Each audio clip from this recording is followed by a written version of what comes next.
Shalom Bapak Ibu, saudaraku yang terkasih di dalam Tuhan. Kita sudah menaikkan penyembahan kita di hadapan Tuhan. Kita sudah menaikkan puji-pujian kita.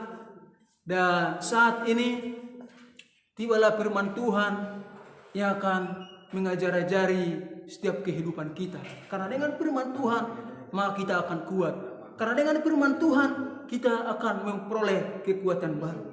Baik Bapak Ibu, mari kita buka Alkitab kita di dalam Kisah Para Rasul pasal pertama ayatnya yang ke-6 sampai ke-8. Saya ulangi kembali, Kisah Para Rasul pasal pertama ayat 6 sampai ke-8.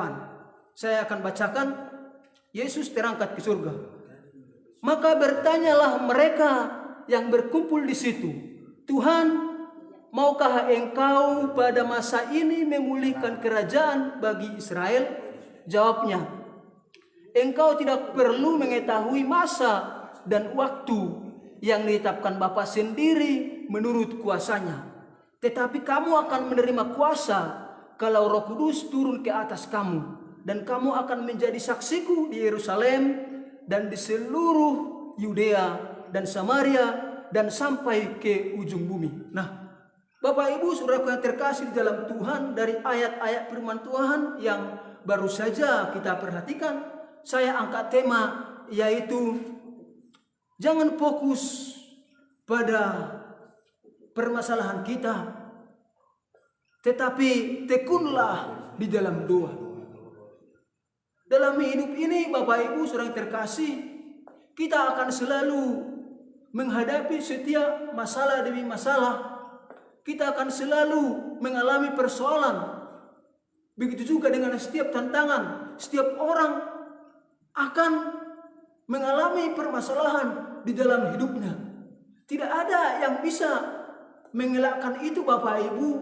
Permasalahan terjadi dalam hidupnya. Setiap orang selagi hidup pasti akan mengalami permasalahan, pergumulan ataupun beban berat di dalam kehidupannya.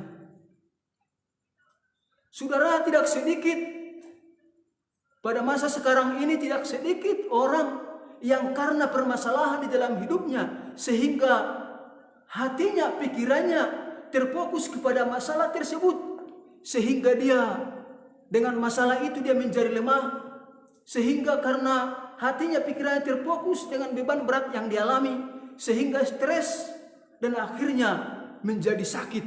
Nah, Bapak Ibu saudaraku yang terkasih dalam Tuhan, kalau saja ketika masalah itu terjadi di dalam hidupnya, ketika langsung bertekun di dalam doa, maka akan memperoleh kekuatan baru, maka akan memperoleh kesegaran. Karena apa Bapak Ibu? Karena ketika kita tekun di dalam doa, maka kita akan memperoleh kekuatan baru. Orang yang menanti-nantikan Tuhan, dikatakan di dalam firman Tuhan bahwa orang yang menanti-nantikan Tuhan akan memperoleh kekuatan baru, akan berjalan tetapi tidak akan menjadi lesu, tetapi akan menjadi kuat. Dikatakan dalam Yesaya 40 ayatnya yang 30, ayatnya yang ke-31, bahwa orang yang menantikan Tuhan tidak menjadi lesu tetapi menjadi kuat. Saudaraku yang kekasih, Bapak Ibu saudaraku di dalam Tuhan,